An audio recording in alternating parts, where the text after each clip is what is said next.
Sebuah video viral di media sosial belakangan ini memperlihatkan seorang lelaki berusia senja yang berusaha tetap melaksanakan sholat dalam posisi berdiri. Sebuah video viral diunggah akun TikTok @fiksasi. Belum lama ini, merekam lelaki yang mengenakan baju koko dan celana panjang berdiri di koridor masjid. Ia terlihat membawa 2 kursi plastik yang ditumpukan menjadi satu, lantas meletakkan kursi tersebut di antara kedua kakinya. Hal itu ia lakukan agar saat melakukan gerakan ruku dan sujud, ia tidak kesulitan untuk bangun kembali.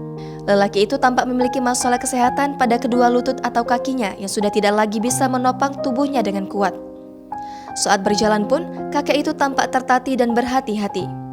Ia melaksanakan sholat di koridor masjid agar tidak mengganggu para jemaah yang sholat di dalam masjid dan mengganggu kerapatan shaf. Pemandangan itu pun menjadi teguran tersendiri bagi pemilik akun. Namun, para warganet yang melihatnya pun mengaku ikut tertampar.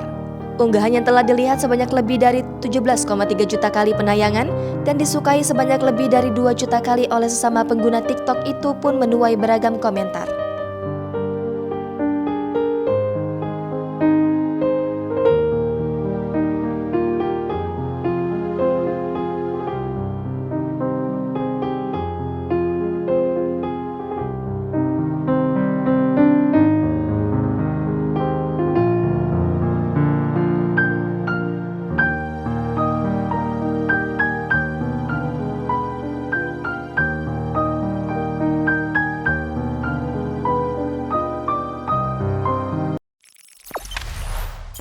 Jangan lupa subscribe, share, komen, dan like ya.